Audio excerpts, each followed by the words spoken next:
Ya, kenapa ni? Kak Tia. Kak Tia kenapa ni? Apa jadi ni? Tadi aku nampak dia nak pukul mamak yang aku pukul itu. Iwan?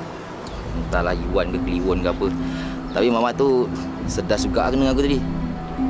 Dia nak pukul dia, kenapa? Saya tahu sebab apa.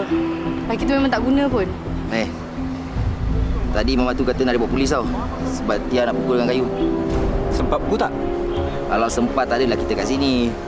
Tak apa Kak Tia. Nanti su jumpa dia, su cakap dengan dia. Okey? Dia nasib baik Superman ada kan? Kebetulan aku nak lepaskan korang. Nampak tadi aku tolong lah. Okey, apa-apa pun. Jangan sampai Tuan Iskandar tahu. Kau tidak lagi teruk dia. Di. Aku nak bawa.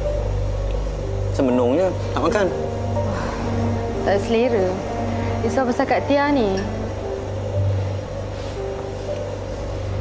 Awak risaukan Tia sebab dengan Lokman ke? Bukan. Jom.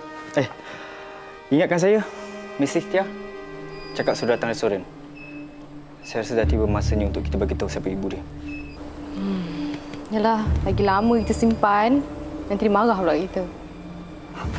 Jom. Dan dia bergerak. Kalau macam tu, saya nak bagi tahu Tuan Iskandar lah. Jangan Mak Siti. Nanti biar saya sendiri yang bagi tahu Tuan Iskandar. Dan saya akan suruh Tuan Iskandar. Ya. Abang kan biasa. Ya.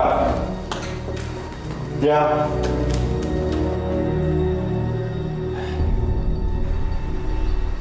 Tia macam tak suka je. Suka ke tak suka kan? Dia kena terima juga.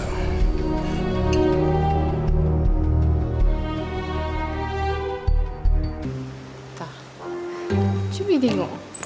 Kak Tia pergilah tengok dulu. Ish.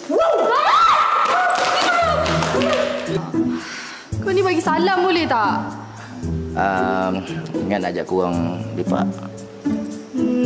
Kita orang ke? Kak Tia? Itu pun kalau awak nak. Habis tu, macam mana? Boleh je balik sendiri. Okey je. Kereta? Macam ni. Kereta biar kat sini. Besok saya ambil awak, ambil Su, pergi kolej, okey? Boy. Tapi, kau jaga Kak Tia elok-elok Kau jangan hantar dia lambat. Ingat. Kalau apa-apa jadi, aku tahulah mana nak cik kau. Rumah hari tu tau. Malam je kau dia. Kak Tia sebalik dulu Bye. Elok.